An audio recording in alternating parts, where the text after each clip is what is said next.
Hey there, champions! Welcome back to another Read Aloud. Tonight we're reading Tales of Fourth Grade Nothing by Judy Blume. We're on Chapter 8, The TV Star. Here we go. Aunt Linda is my mother's sister. She lives in Boston. Last week, she had a baby girl. So now I have a new cousin. My mother decided to fly to Boston to see Aunt Linda and the new baby. I'll only be gone for the weekend, my mother told me. I was sitting on her bed watching her pack. I know, I said. Daddy will take care of you and Fudge. I know, I said again. Are you sure you'll be all right? She asked me. Sure, why not? Will you help Daddy with Fudge? Sure, Mom, don't worry. I'm not worrying. It's just that Daddy is so, well, he doesn't know much about taking care of children. Then she closed her suitcase. We'll be fine, Mom, I said. I was really looking forward to the weekend. My father doesn't care about keeping things neat. He never examines me to see if I'm clean, and he lets me stay up late at night. On Friday morning, all four of us rode down in the elevator to say goodbye to my mother. Henry looked at the suitcase. You going away, Mr. Hatcher? He asked. My mother answered. No, I am, Henry. My sister just had a first baby. I'm flying to Boston for the weekend to help out. New baby, Fudge said. Baby, baby, baby. Nobody paid attention to him.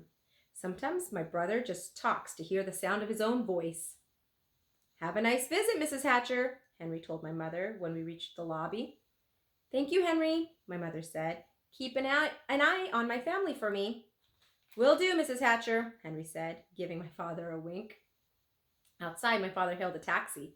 He put the suitcase in first, then held the door for my mother.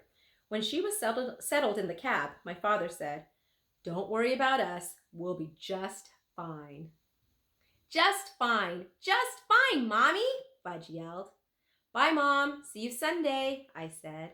My mother blew us kisses. Then her cab drove away. My father sighed while Fudge jumped up and down calling, Bye, Mommy. Bye, bye, bye. I had no school that day. The teachers were at a special meeting. You guys know about that. There's some special meetings your teacher goes to. So my father said he'd take me and Fudge to the office with him. My father's office is in a huge building made of almost all glass. It's really a busy place. You never see people just sitting quietly at desks. Everyone's always rushing around. A person could get lost in there. My father has a private office and his own secretary. Her name is Janet, and she's very pretty. I especially like her hair. It's thick and black. Once I heard my mother say, Janet must have to get up at the crack of dawn to put on her face. My father just laughed when my mother said it. Janet's seen me before, but this was her first meeting with Fudge. I was glad his hair was finally growing back. I explained right off about his teeth. He'll look a lot better when he's older, I said.